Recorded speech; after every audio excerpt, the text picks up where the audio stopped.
Assalamualaikum warahmatullahi wabarakatuh.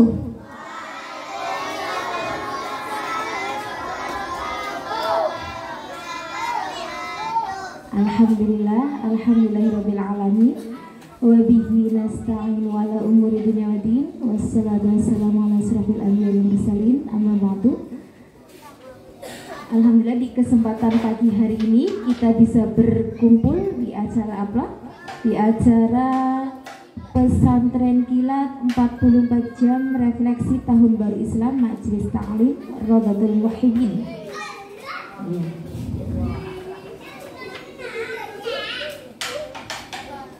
Siap belajar hari ini? Siap mengikuti materi hari ini? Siap. Ini yang dari Lu Gede, dari TPQ ya? TPQ apa?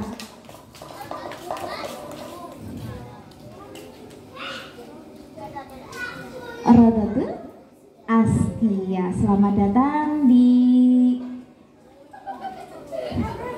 Pesantren Kilat ini dan selamat bergabung.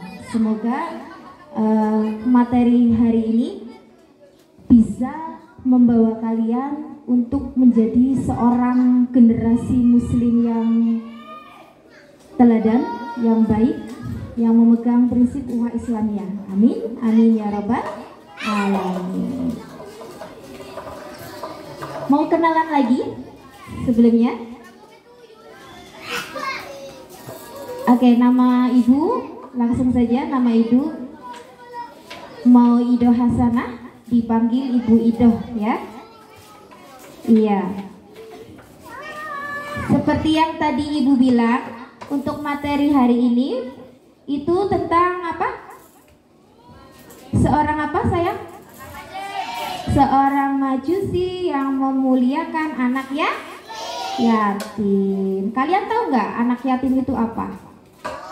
Tahu apa? Iya. Seorang anak yang ditinggal wafat oleh ayahnya sebelum balik. Ada di sini anak yatim? Nggak ada ya? Nggak ada. Oh ada, Mbak Naura. Oke. Satu aja. Ada lagi? Mbak siapa namanya? Naura ya? Ada lagi?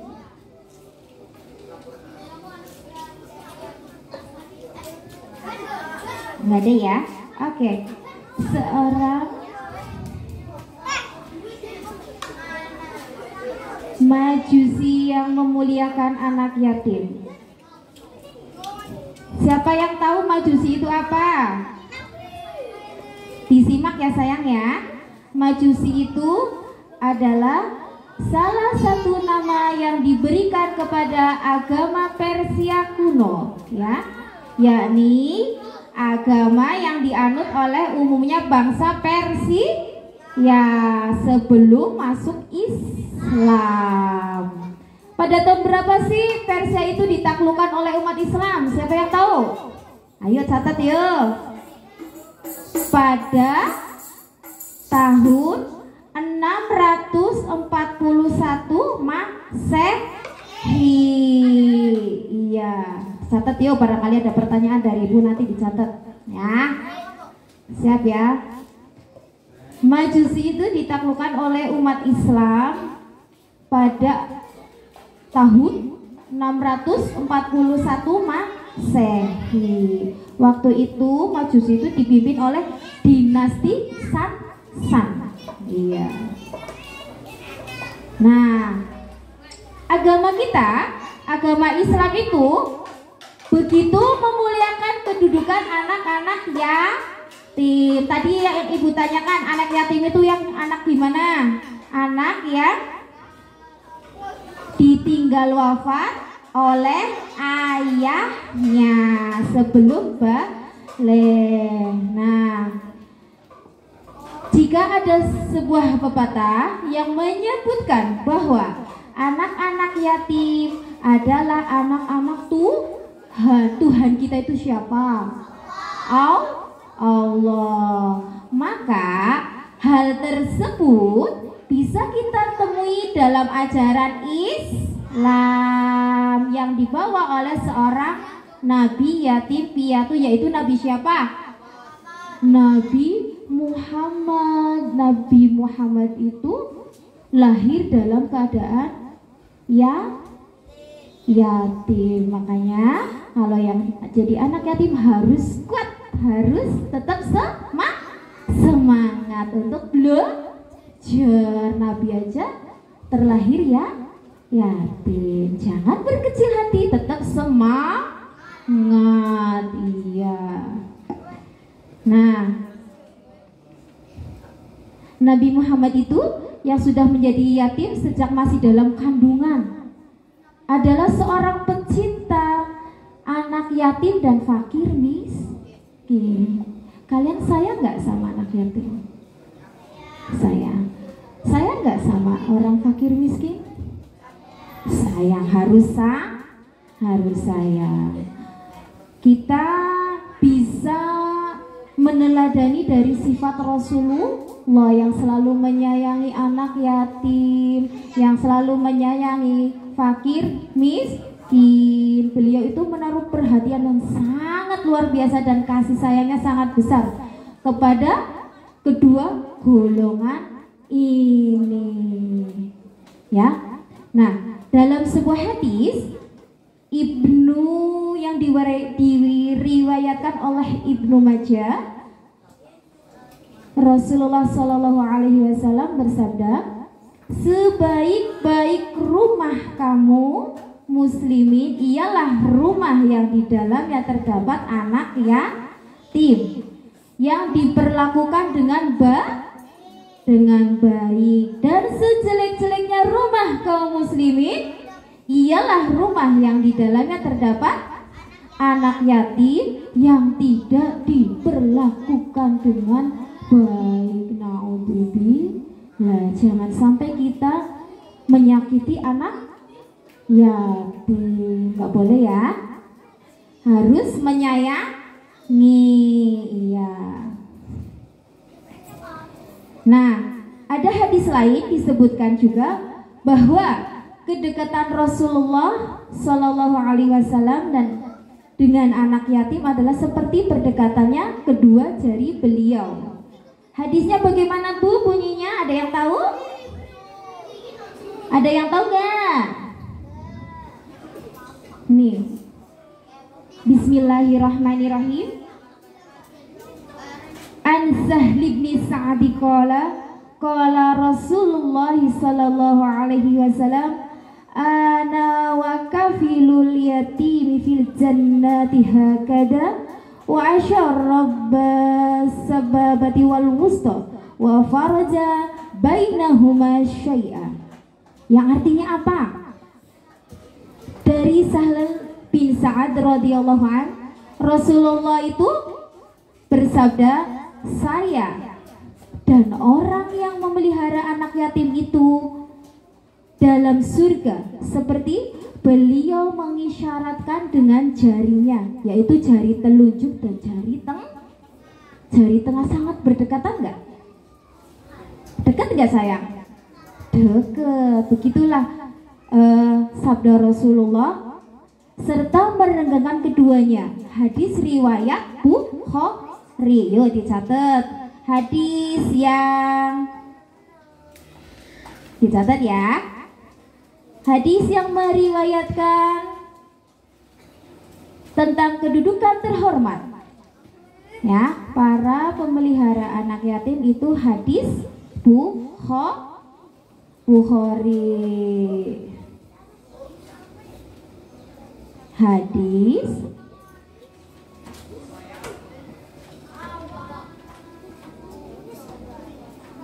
nanti ya dicatat dulu di sini hadis yang di apa? Bukhari. Nanti pertanyaannya nanti ya dicatat dulu materinya.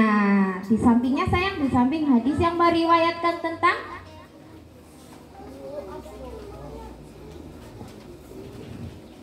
kedudukan terhormat para pemelihara anak yatim itu dihadiskan oleh Imam Bukhari. Ya diingat-ingat ya, Imam Bukhari. Terus apa lagi ini? Nah, ibu mau bercerita nih di sini nih. Seperti kisah yang akan ibu ceritakan, disimak ya. Yang ibu ceritakan bagaimana seorang Majusi ini sangat berbaik hati. Nah, di sini dulu itu ada sebagian dari hartawan keturunan Alawiyah mempunyai beberapa anak perempuan dengan istri turunan Alawiyah juga. Ya, ini ibu mau bercerita nih sayang, dengerin dulu ya. Dengerin dulu ya. Dulu kala ada seorang hartawan nih.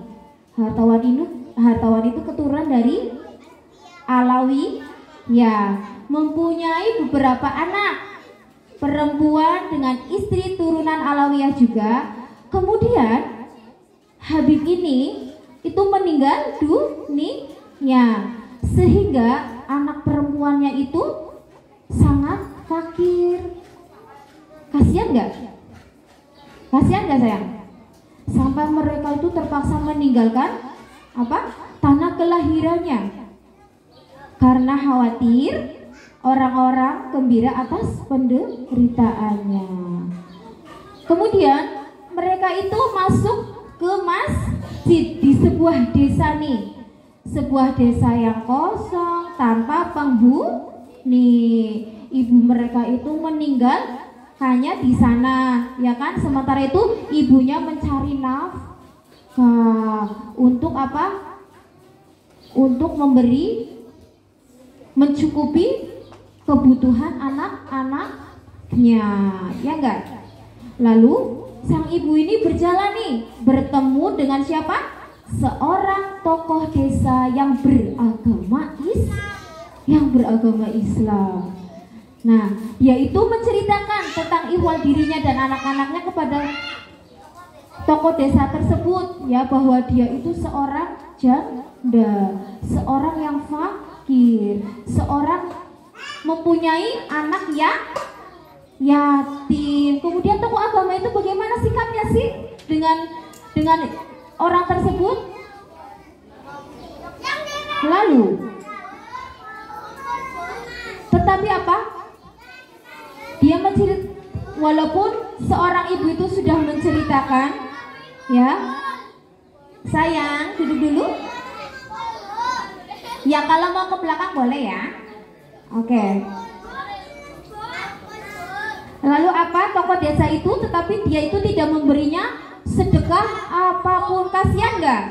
Padahal dia itu orang Islam, dia itu tidak memberikan sedekah kepada anak yatim dan seorang janda. Iya. Lalu apa? Bahkan dia berkata apa? Anda harus menuturkan bukti atas penuturan Anda. Berarti orang tersebut tidak mempercayai seorang ibu tersebut. Lalu kemana?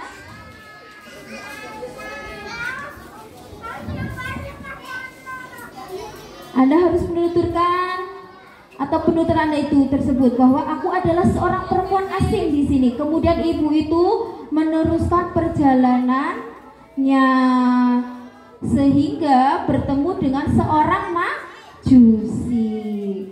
Kepada orang Majusi ini yang menceritakan apa? Menceritakan tentang keadaan dirinya dan anak-anaknya. Lalu apa sayang? Lalu orang Majusi itu memberikan sedekah. Bahkan orang Majusi ini mengutuskan istrinya untuk apa? Menemui ibu dan anaknya agar supaya dibawa ke rumahnya dan dimuliakan. Di sana itu dirawat seorang Majusi, padahal Majusi itu bukan orang Islam ya, benar nggak? Iya.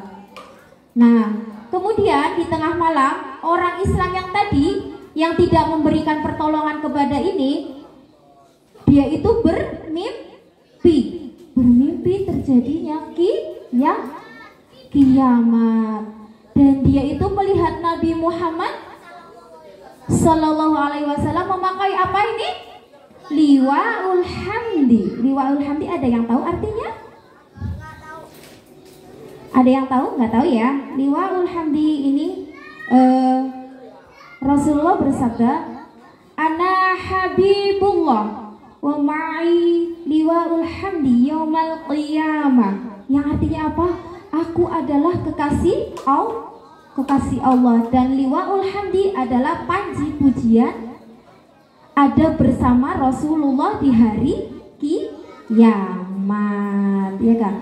Rasulullah itu sementara di samping beliau terdapat sebuah istana yang megah, ya. Sebuah istana yang megah itu. Lalu ia berkata, ya Rasulullah, untuk siapa istana ini? Untuk siapa? Untuk orang Islam. Dia berkata lagi, Rasulullah kemudian Rasulullah menjawab, aku adalah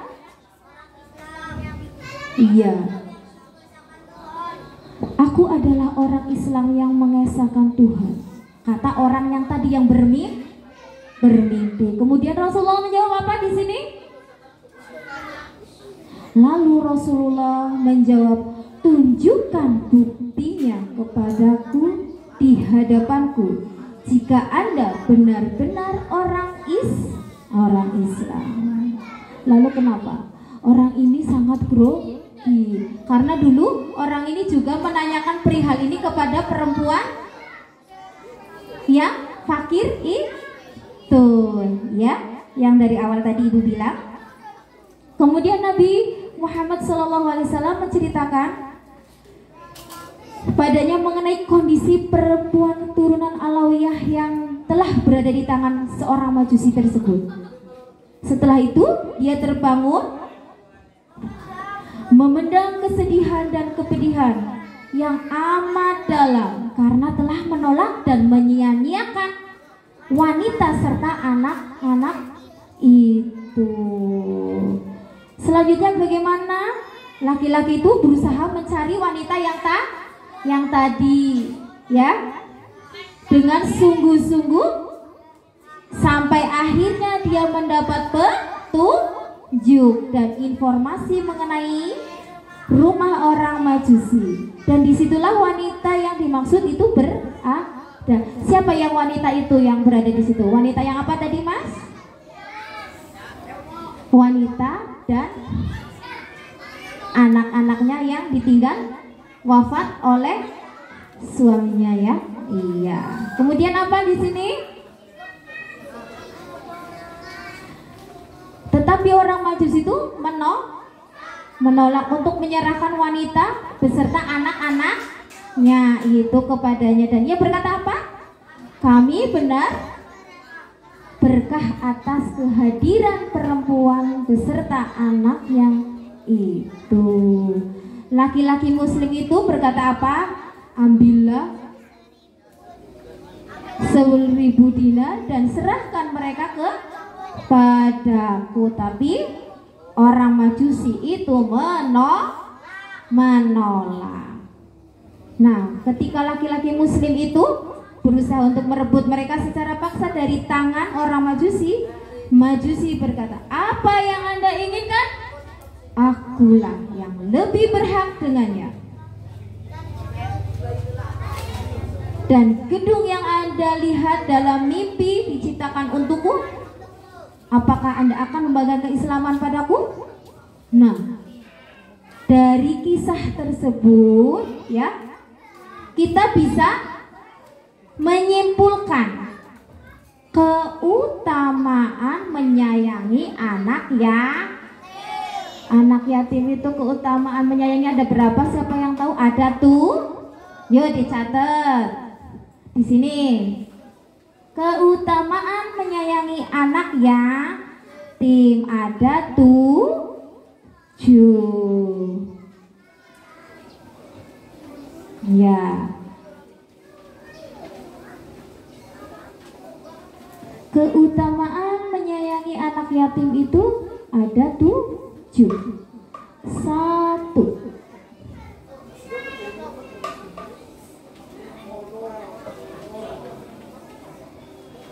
Sudah? Di bawahnya tulis ada 1.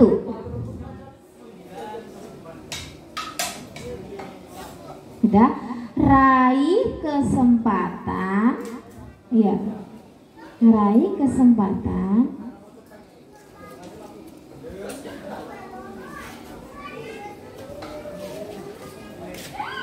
menjadi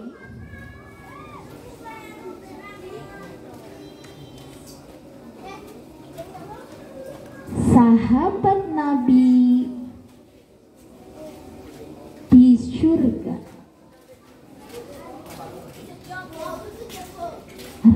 Boleh. Raih kesempatan menjadi sahabat Nabi di surga. 2.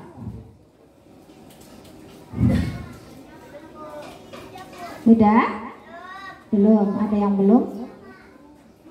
2.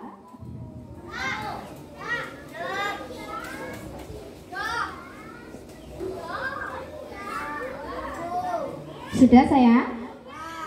Dijamin masuk surga. Dijamin masuk surga. Dijamin masuk surga.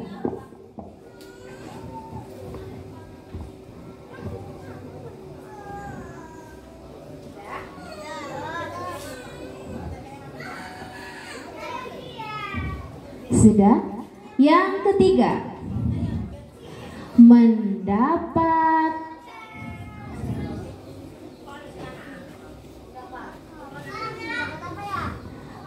predikat abror.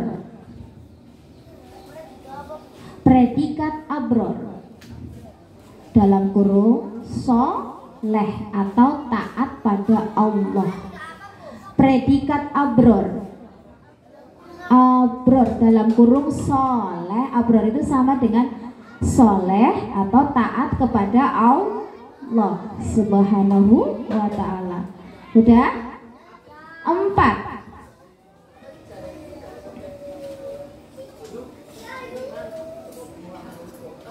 Sudah? Mendapat pertolongan dari Allah.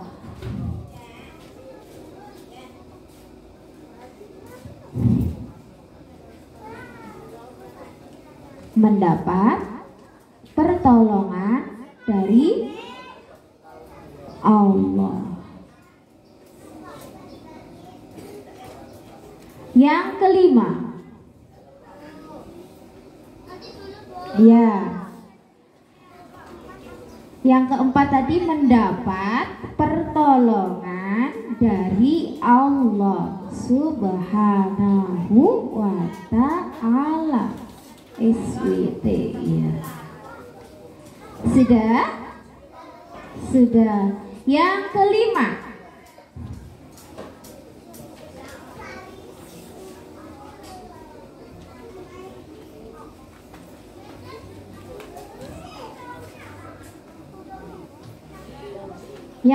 sudah tulis 5.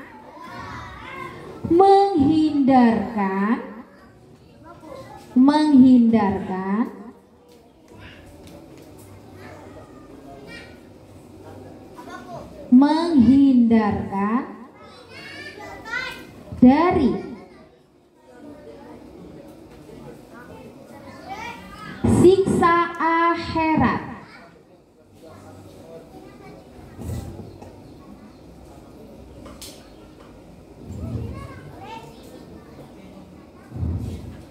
Sudah? Keenam, yang kelima tadi menghindarkan dari siksa akhirat. Yang keenam, catat, investasi amal untuk akhirat. Investasi amal, sudah, untuk akhirat. Iya, amal untuk akhirat. Investasi amal untuk akhirat. Yang ketujuh sudah. Ada yang tidur?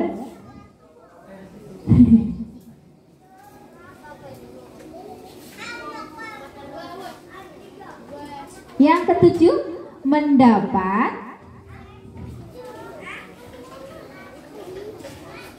keberuntungan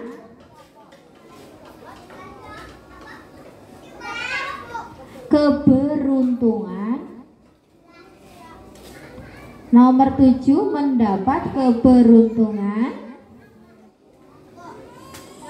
sudah, dan menjadi yang terbaik,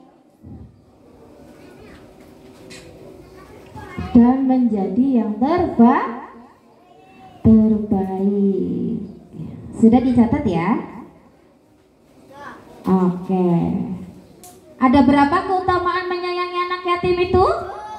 7. Jadi kesimpulan cerita yang ibu tadi ceritakan ya, yang seorang majusi itu menolong seorang anak yatim ya, keberuntungannya apa? Mendapatkan 1, raih kesempatan menjadi sahabat Nabi di surga. 2, yuk apa? Dijamin masuk surga. Yang ketiga apa? Mendapat predikat abror atau soleh atau taat kepada Allah. Yang keempat apa? Mendapat, iya. Yang kelima apa?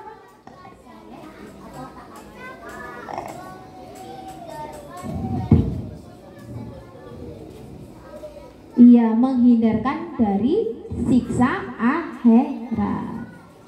Yang keenam apa tadi Mbak? Invest amal untuk akhirat. Yang ketujuh?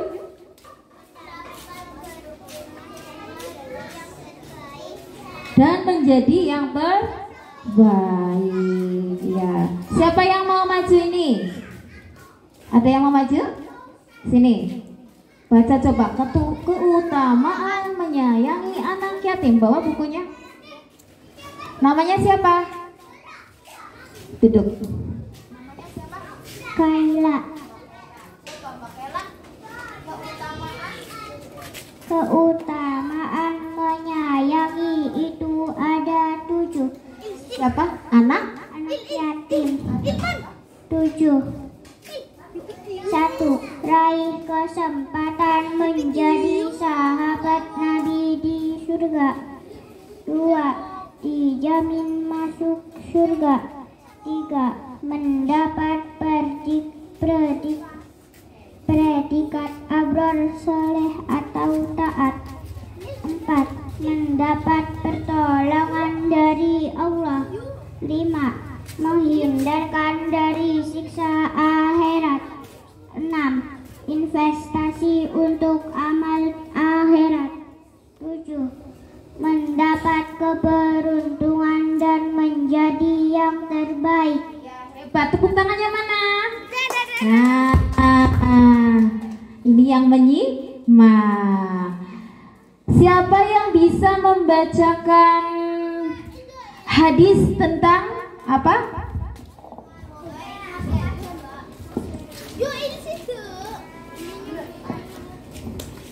Siapa yang bisa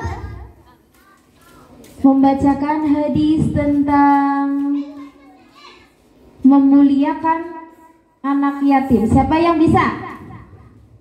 Tunjuk tangan. Maju ke depan, sini.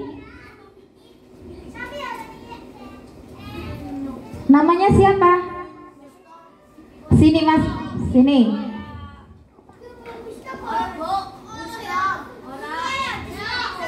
Sini, ya. Sini Ibu tuntun sini. Hebat nih. Namanya siapa ini? Masjidan. Oh, ya, coba sini. Sini lagi. Ya. Bismillahirrahmanirrahim. Hadis tentang Rasul menyayangi anak yatim sebaik Bismillahirrahmanirrahim. An Sahri bin Sa'di qala Rasulullah sallallahu alaihi wasallam ana wa kafil yatimi fil jannati hakada wa asyara fis sababati wal wusta wa faraja bainahuma syai'an. Artinya sebaik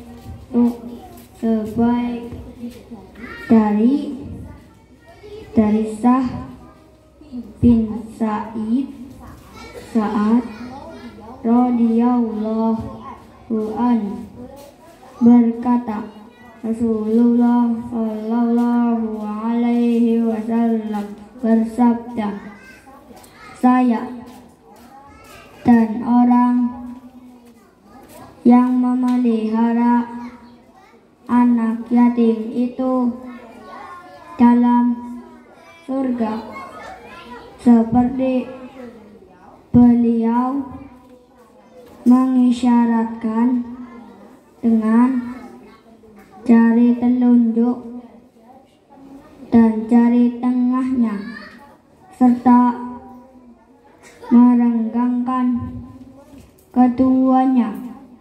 Hadis riwayat Bukhari. Tepuk tangan. Siapa yang mau maju lagi? Ada yang mau maju lagi? Sini aja maju. Siapa?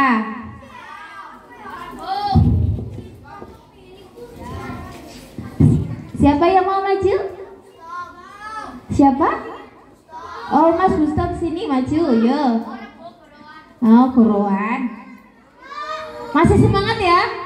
Kayaknya ngantuk nih. Semangatnya mana? Tepuk semangat.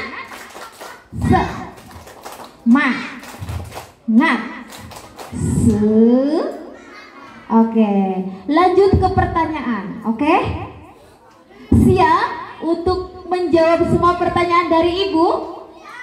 Siap. Dari materi yang tadi yang kalian simak, nanti insya Allah kalian akan mengetahui jawaban-jawabannya yang telah Ibu terangkan tadi. Siap ya?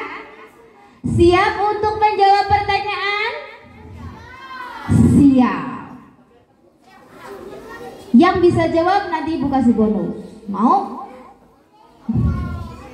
Yuk, dicatat dulu pertanyaan yang pertama. Catat. Itu ada pertanyaan kan?